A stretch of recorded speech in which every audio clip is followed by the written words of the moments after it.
ये निर्णय मैं तुम पर छोड़ता हूं सती। क्या तुम अपनी मर्यादा को लांघकर मेरे साथ कैलाश चलना चाहती हो, या अपने कुल की मर्यादा का सम्मान करते हो अपने माता पिता के आशीर्वाद को प्राप्त करना चाहती हो?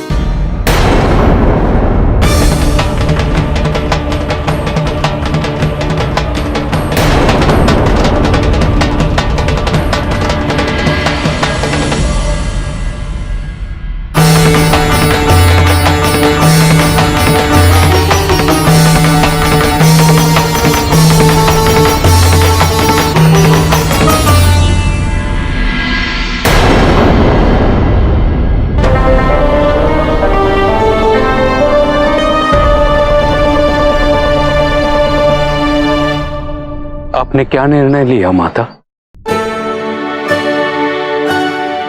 जिस मर्यादा की रक्षा करने हेतु इन्होंने इतना कुछ किया, इतना कुछ सहा, उसका हनन मैं कैसे कर सकती हूँ?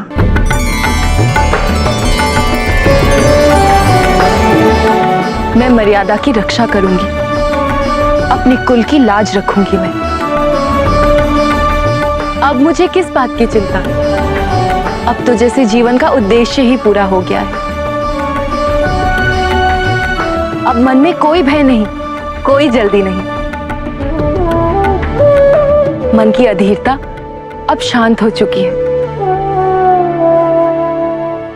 आज इस एक इच्छा की पूर्ति क्या हुई, मैं तो जैसे इच्छा मुक्त हो गई हूं।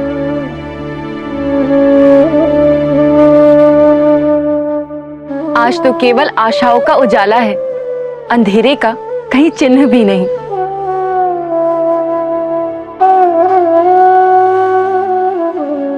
आज मैं अपने भवन इसीलिए लौटना चाहती हूँ ताकि माँ और पिताजी की स्वीकृति और आशीर्वाद के साथ विदा ले सकूं।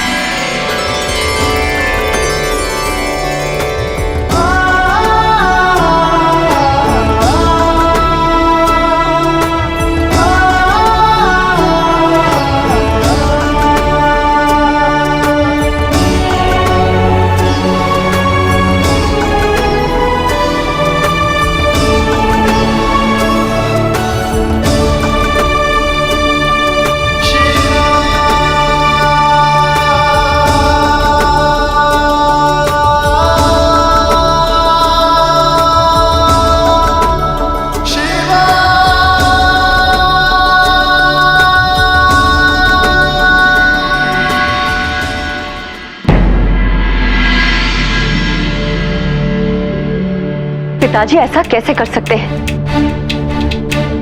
भरी सभा में आप दोनों से ऐसे कुवाक्य, आप दोनों का इतना अपमान, ये पिताजी ने उचित नहीं किया। यदि उन्हें कोई आपत्ति थी तो विनम्रता से भी तो कह सकते थे, या अपनी अप्रसन्नता व्यक्त करने के लिए आप दोनों को एकांत में बुला लेना चाहिए था। जब पिताजी को सब इतना मान सम्मान देते हैं तो क्या उन्हें दूसरों के मान सम्मान का ध्यान नहीं रखना चाहिए? क्या दूसरों के विचारों का आदर नहीं करना चाहिए? सत्य तो यह है कि जो चुप रह जाए, जो अपने आत्मसम्मान पे लगी ठेस को बिना किसी विरोध के सह जाए, प्रजापति दक्ष केवल उसी को सम्मान देते हैं। वे भली भांति जानते थे कि हम उनकी बातों का विरोध नहीं करेंगे, इसीलिए उन्होंने हमें अपना जमाता चुना। और कदाचित महादेव को वो इसलिए स्वीकार नहीं कर पा रहे हैं क्योंकि महादेव को उनकी ये मनमानी, उनकी ये अराजकता कभी स्वीकार्य नहीं होगी। आप दोनों को इस संदर्भ में पिताजी से बात करनी चाहिए। नहीं अदिति, सती की समस्या अब तक टली नहीं है। ऐसे में हमारा प्रजापति से इस संदर्भ में बात करना ना तो उचित होगा और ना ही अनिवार्य। प्रजापति दक्ष हमारे पिता समान हैं। यदि आक्रोशवश उन्होंने हमसे कुछ कह भी दिया तो उनके प्रति अपने मन में अपमान की भावना लाना उचित नहीं है। किंतु स्वामी, आत्मसम्मान को ठेस पहुंचे तब भी नहीं। वो हमारे पिता हैं और आप हमारे स्वामी। पिताजी को भरी सभा में सबके सामने आपसे ऐसे अनुचित शब्द नहीं कहने चाहिए थे। ख्याति, सप्तऋषि मंडल पहले ही अपना विरोध दर्शाने के लिए यहाँ पहुंच चुके हैं। इस योग में सर्वप्रथम हमें अपना कर्तव्य का पालन करते हुए सप्तऋषि मंडल को शांत करके उन्हें वापस भेजना होगा। इस समय इससे अधिक महत्वपूर्ण कुछ भी नहीं। आइए महर्षि कश्यप।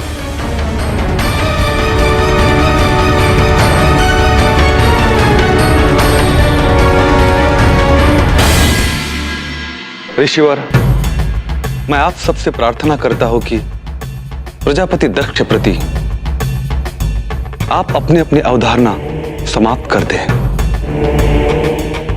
प्रजापति का अहंकार सभी सीमाओं को तोड़ चुका है। वो ये समझने को तैयार ही नहीं है कि जिसका जन्म ही शिव से विवाह करने के लिए हुआ है, उसका विवाह किसी और के साथ कैसे हो सकता है। महर्षि भृगु, आप तो ज्योतिष विद्या के ज्ञाता हैं। गणना कीजिए और बताइए दक्ष और सती के ग्रहों की दशा क्या कहती है।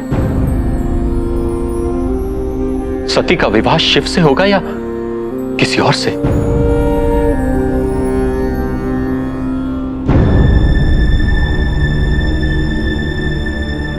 मेरे ज्योतिष ज्ञान से तो यह निष्कर्ष निकलता है कि सती का विवाह शिव के सिवा और किसी से होना संभव ही नहीं।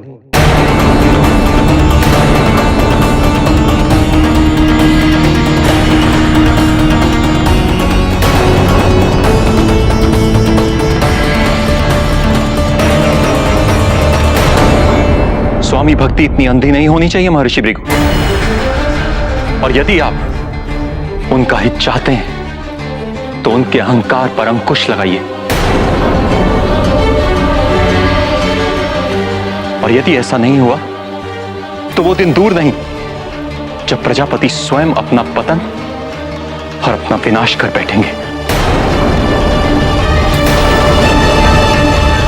यदि होनी को टालना संभव होता तो प्रजापति ये कब का कर चुके होते। किंतु ये योग इतना साधारण नहीं है। सती का जन्म ही शिव की अर्धांगिनी बनने हेतु हुआ है, ताकि इस सृष्टि का उद्धार हो सके।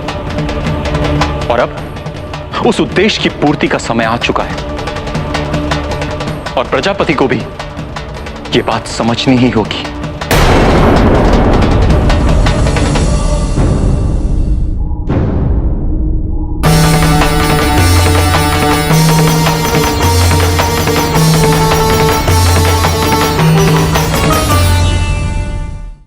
इतनी असुरक्षित थी कि उनके प्रेम को पहचान ही नहीं पाई, समझ ही नहीं सकी।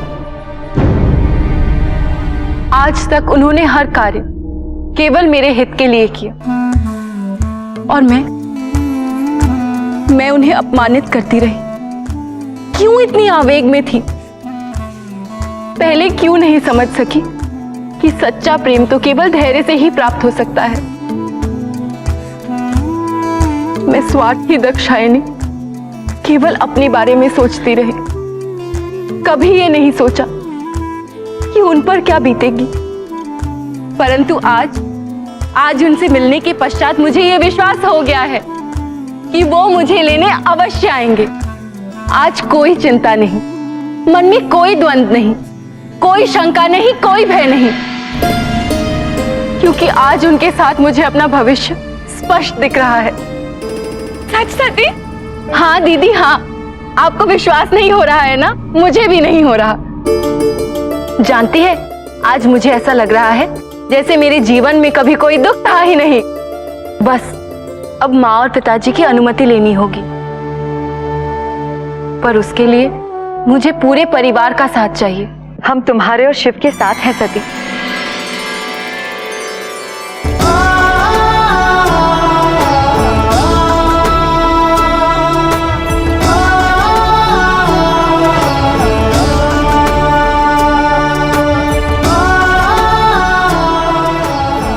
ये सब पूर्व निर्धारित था।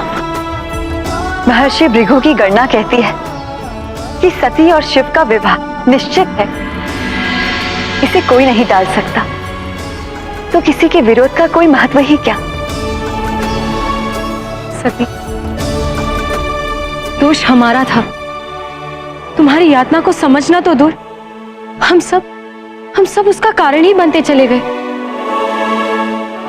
मैं क्षमा कर दो। नहीं दीदी, ये कैसी बात कर रही हैं आप? हमें अभी पता चला सती कि जटा के रूप में वे शिव ही थे, जिन्होंने तुम्हें वचन मुक्त करवाने के लिए इतना अपमान सहा। यहां तक कि उन्होंने स्वयं को अपमानित कराने के लिए अपनी वो मूर्ति भी बनाई। हम ही मूर्ख थे जो समझ नहीं पाए शिव को। मैं भी उन्हें कहां समझ पाई दीदी। अभी उन्हीं से मिलकर आ रही हूं। जानती है, जब मैंने उनसे कहा कि मुझे भी अपने साथ कैलाश ले चली, तो उन्होंने क्या कहा?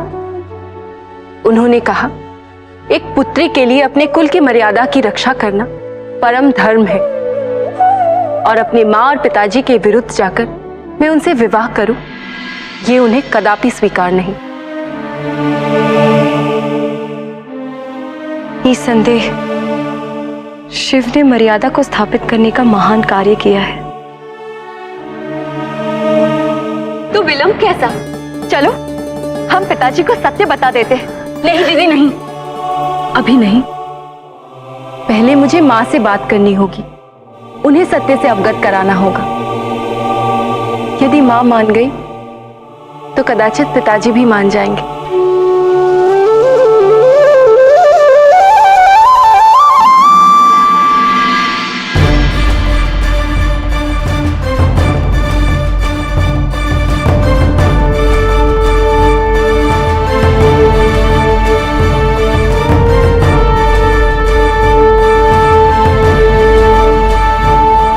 प्रजापति,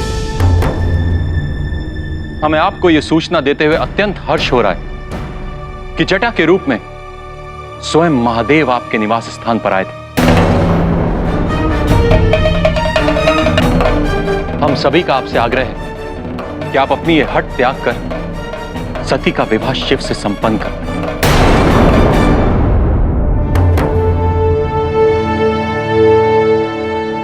प्रजापति, ऋषि अत्रि ने जो कहा वो सत्य है। कदापि नहीं।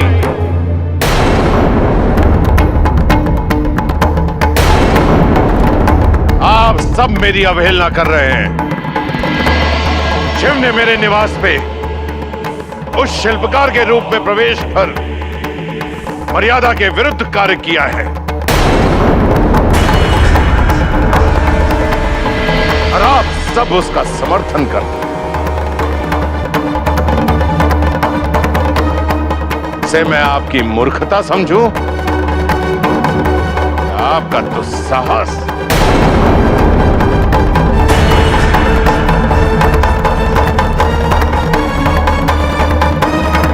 सती, तुमको शिव के बिना ही रहना होगा।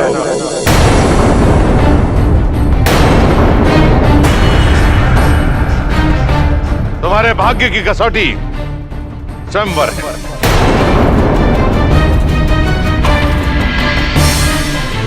तुम्हें अपने लिए वर चुनना होगा, और इसके अतिरिक्त तुम्हारे समक्ष और कोई विकल्प नहीं है। किंतु ये तो अन्याय है पिताजी। न्याय और अन्याय की शिक्षा अपने पिता को मत दो।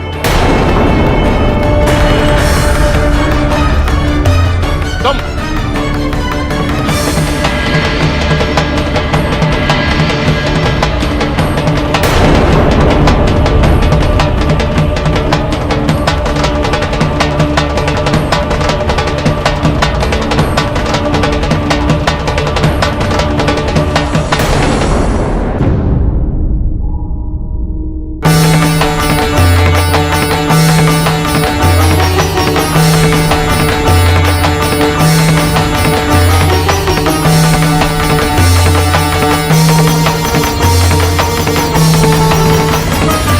प्रसूति, मेरे अपने हितैषी मेरा विरोध कर रहे हैं। समझाइए अपनी पुत्रियों को और अपने जमाताओं को, सती का विवाह शिव के साथ कदापि संभव नहीं है।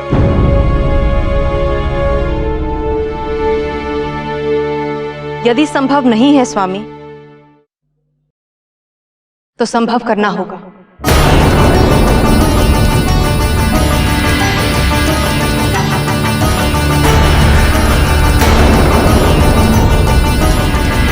क्योंकि सती ही शिव की अर्धांगिनी होगी।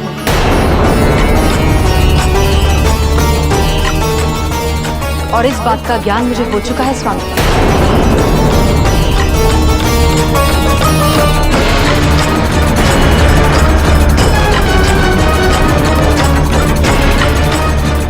शिव से अच्छा वर सती को प्राप्त नहीं होगा स्वामी।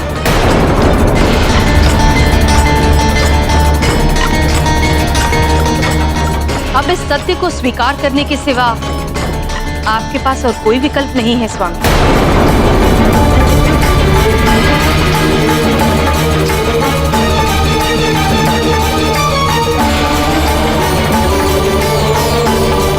स्वयंभू मनु की पुत्री कभी भी अपने दायित्व को नहीं भूली थी,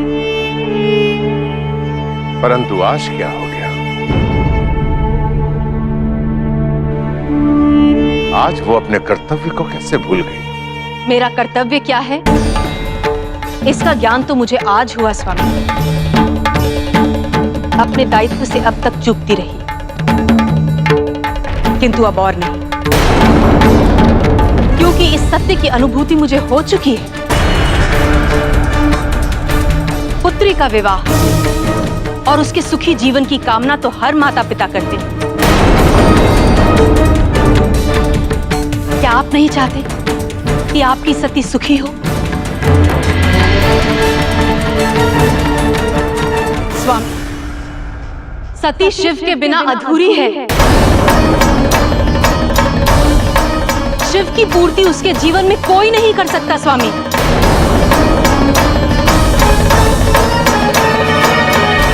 जिस शिव को अमर्यादित कह के आप उसकी अवहेलना कर रहे हैं स्वामी, उसने जटा बनकर मर्यादा का सर्वोच्च उदाहरण दिया है स्वामी। आप अब तो उन्हें पहचानिए। यदि वो चाहते तो सती को अपने साथ ले जा सकते थे, किंतु उन्होंने ऐसा नहीं किया। सती के प्रेम में उन्होंने कितने अपमान सहे ये मैं जानती हूं स्वामी। सती को अपनी मर्यादा ना भूलने के लिए, कुल की लाज रखने के लिए, माता पिता की इच्छाओं का सम्मान करने के लिए शिव ने प्रेरित किया है स्वामी।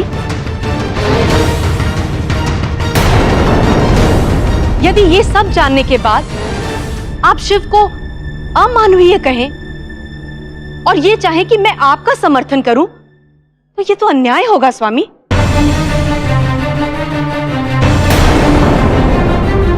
ना केवल शिव और सती के साथ, बल्कि आपके साथ भी। प्रेम की मर्यादा का जो उदाहरण शिव ने दिया है, उसका भुगतान आपको पिता की मर्यादा का पालन करके करना होगा।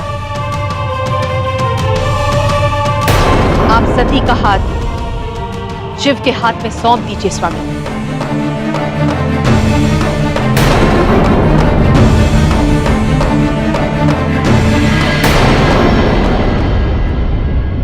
ये कैसा अनर्थ कर दिया महादेव ने स्वामी।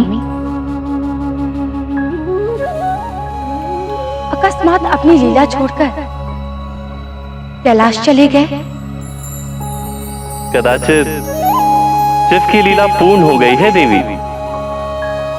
सती से विवाह से पूर्व ये लीला पूर्ण कैसे हो सकती है स्वामी? शिव सती के लिए मनुष्य बनकर आए, प्रजापति दक्ष के घर पर निवास किया, सती को पिता के वचन से मुक्त किया, प्रजापति दक्ष के अहंकार की तुष्टि के लिए स्वयं को अपमानित तक किया, अपने अपमानित मुद्रा वाली मूर्ति बना दी, परंतु सती का दुख तो यथावत ही रह गया ना स्वामी। सती शिव से दूर ही रह गई। कैसी विचित्र लीला की शिव ने। देवी, शिव की लीला विचित्र ही होती है। वो स्वयं सब कुछ नहीं करते, कुछ स्वयं करते हैं और कुछ अपने भक्तों से करवाते हैं। मैं कुछ समझी नहीं नारायण। आपका तात्पर्य शिव सती से कुछ कराना चाहते हैं, परंतु क्या? अब क्या करेंगी सती? यही तो देखना है प्राण प्रिय कि सती आगे क्या करती हैं। ये कथा आगे किस ओर जाएगी, ये अब सिर्फ सती के हाथों में। आप बस देखती जाइए देवी, इस कथा के समापन का समय आ चुका है। मुझे तो बहुत रोचक दिखाई दे रही है आगे की कथा।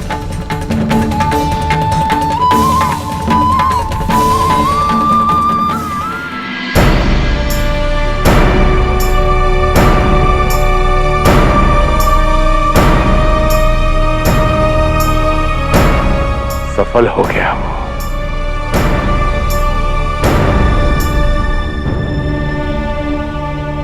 जटा जो करने आया था वो करके चला गया, किंतु आश्चर्य है कि मेरे सिवाय किसी को भी उसके चाल के पच्छिन दिखाई नहीं पड़े। और किसी की समझ में नहीं आ रहा है कि वो मनुष्य का रूप धारण करके इस परिवार की एकता और अखंडता को भंग करने आया है, विरोध का विष भरने आया था और भर के चला गया। और मेरी व्यवस्था देखिए कि मैं अपने परिवार को बिखरता हुआ देख रहा हूं,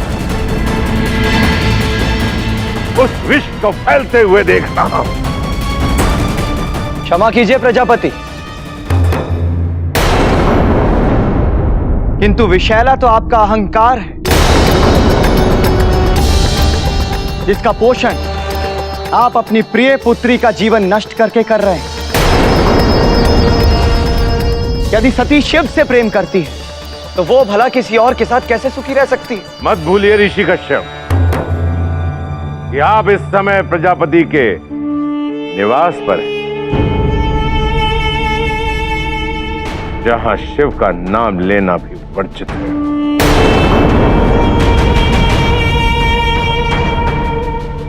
परंतु आप तो शिव के परम भक्त हैं, इसलिए उसका पक्ष लेना आप अपना कर्तव्य समझते हैं। पिताजी, ये विवाद मतभेद नहीं मनभेद बन चुका है। सती को तिल तिल कर मारने में आखिर आपको क्या आनंद मिल रहा है? पिता धर्म के विरुद्ध है ये। मुझे मेरा कर्तव्य समझाने की आवश्यकता नहीं है देव। मैं जो कुछ भी कर रहा हूं वो सती के सुख और हित के लिए कर रहा हूं। यदि ये सत्य है पिताजी, तो अभी इसी क्षण सती का विवाह शिव से करवा दीजिए, क्योंकि इसमें ही सती का सबसे बड़ा सुख है। पिताजी, आपका ऐसा करना ही सती का हित है। ऋषि भृगु, आपके विचार।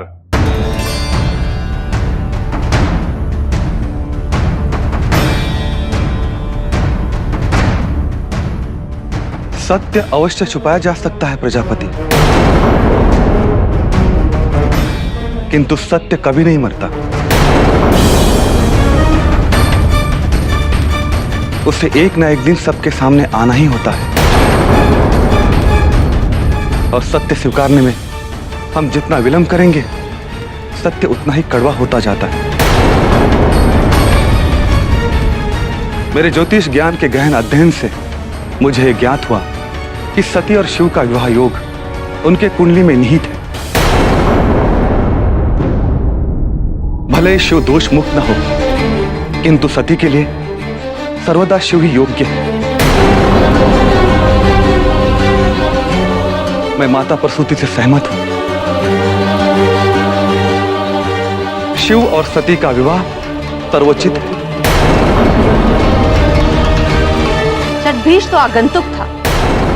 जब वो ये बात जान गया कि सती ही शिव की अर्धांगिनी है, तो आप ये बात कैसे नहीं जान पाए? आप तो सती के पिता हैं। हम सबकी इच्छा है स्वामी कि आप सती का विवाह शिव से कर दें।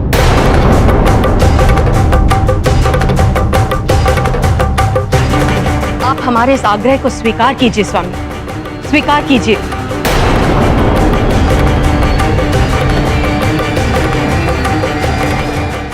शिव और सती का विवाह रोकने हेतु हमें अपनी सेना के साथ दक्ष के निवास पर धावा बोलना होगा। ठहरिए।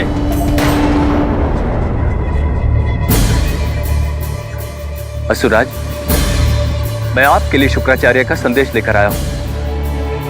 वो महादेव से संजीवनी प्राप्त करने के लिए तप कर रहे हैं और उनका यह आदेश है कि जब तक ये तप सफल न हो जाए, कोई भी असुर देवताओं पर आक्रमण नहीं करेगा, नहीं तो देवासुर संग्राम छिड़ जाएगा और फिर वो महादेव शुक्राचार्य को संजीवनी कदापि नहीं देंगे। सोचिए असुरराज, यदि शुक्राचार्य के हाथ ही संजीवनी लग गई तो वो तो किसी को भी पुनः जीवित कर सकते हैं। और फिर आप क्या, हम सब असुर अमर हो जाएंगे। और असुरराज, यदि असुर अमर हो गए तो देवताओं की पराजय निश्चित है और तब असुरों का राज्य होगा, असुरों का। जब तक वो संजीवनी प्राप्त करेंगे तब तक सती और शिव का विवाह हो चुका होगा और उनका पुत्र जन्म लेकर हमारा वध कर चुका होगा। हमें उस सती को विवाह के पूर्व ही मारना होगा। कल सती का स्वयंवर है। हमारे असुर योद्धा देवताओं का वेश बनाकर स्वयंवर में प्रवेश करेंगे और अवसर मिलते ही सती का वध कर देंगे।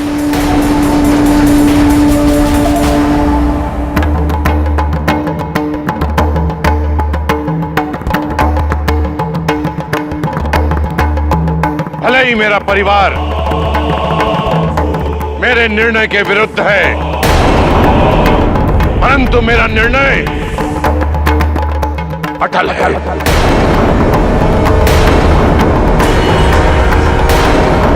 मैंने आज तक अपने इस परिवार को फलीभूत होने के लिए अपना सब कुछ न्यौछावर कर दिया, परंतु मुझे यह नहीं पता था ये एक दिन मेरा ही परिवार मेरे विरुद्ध हो जाए।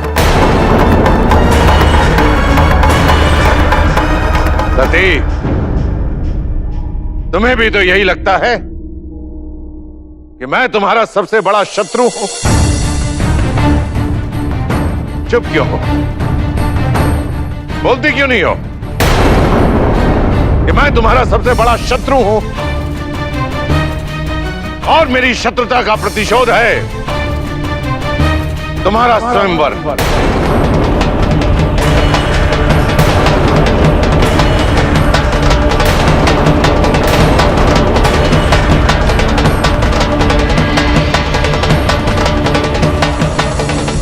कदापि नहीं पिताजी।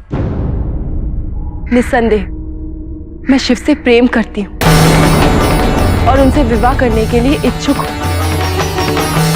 परंतु मर्यादा की शिक्षा भी मुझे शिव से ही मिली और आपकी पुत्री होने के नाते आपकी मर्यादा मेरे लिए सर्वोपरि है। आप स्वयंवर आयोजित करवाइए। ये तुम क्या कह रही हो सती?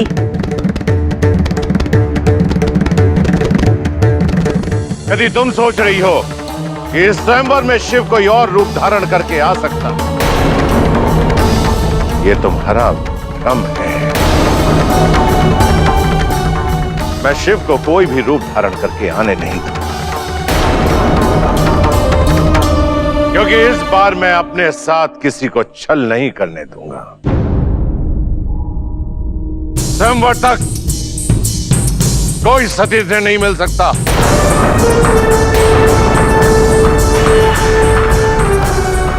इसकी कोई आवश्यकता नहीं है पिताजी। आपकी हर बात मानने के लिए मैं कटिबद्ध हूं। कहिए, कहां चलना है?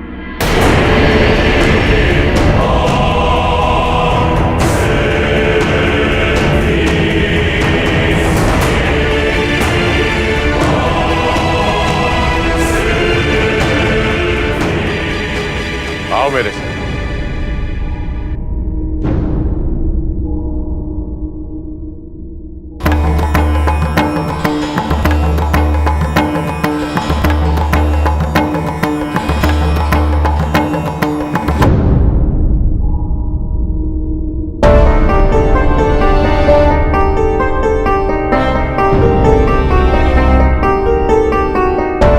सती, मैं पुनः तुम्हें दक्ष रेखा में बंदी बनाकर रखने जा रहा हूं ताकि शिव तुम्हारे पास तक ना पहुंच सके। मुझे कोई आपत्ति नहीं है पिताजी, परंतु इसकी कोई आवश्यकता ही नहीं। इस रेखा से भी बड़ा बंधन है वचन का बंधन। उसी बंधन में बंधकर मैं शतभीत से विवाह करने के लिए भी तैयार हो गई थी। मैं आज आपको एक और वचन देती हूं। मैं शिव के साथ इस भवन को छोड़कर तब तक नहीं जाऊंगी जब तक आप अनुमति न दें। निश्चिंत रहिए पिताजी, शिव भी आपकी मर्यादा का हनन करके मुझे यहां से नहीं लेकर जाएंगे। मेरे शत्रु शिव पर तुम्हें इतना अधिक विश्वास है कि तुम... स्वामी,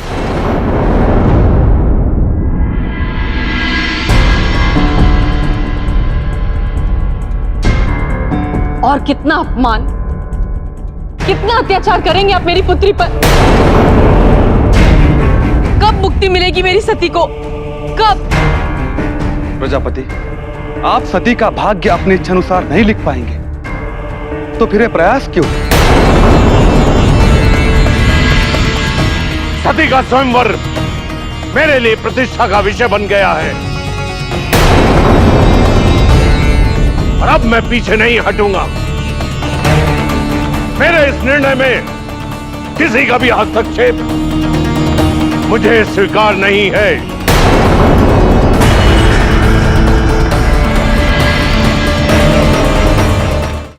इस शिव को मैं भली भांति जानता हूं, वो कोई ना कोई छल अवश्य करेगा। महर्षि भृगु, आप सत्यकाम दर्पण का निर्माण करेंगे जिसके द्वारा किसी भी बहरूपीय का असली स्वरूप दिखाई देने लगे। अपने अहंकार के कारण आप क्यों नहीं समझ पा रहे हैं स्वामी कि यदि शिव को ऐसा ही करना होता तो वो जटा के रूप में बहुत पहले ही कर चुके होते।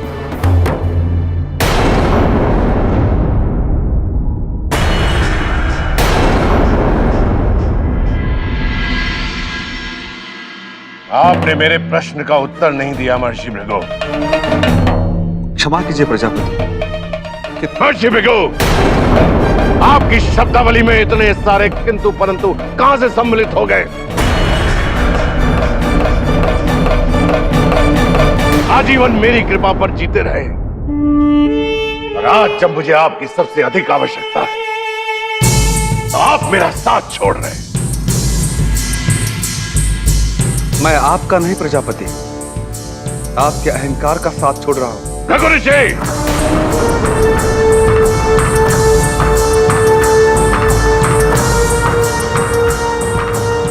मर्यादा की सीमा लांघने के लिए आप मेरे दंड के अधिकारी भी हो सकते हैं। नहीं पिताजी, नहीं, ऐसा अनर्थ मत कीजिए। स्वयंवर मेरा है। यदि पिताजी को इसमें दर्पण की आवश्यकता लगती है तो मुझे इसमें कोई आपत्ति नहीं। आपको मेरी सौगंध महर्षि, अब पिताजी की इच्छा पूरी करो।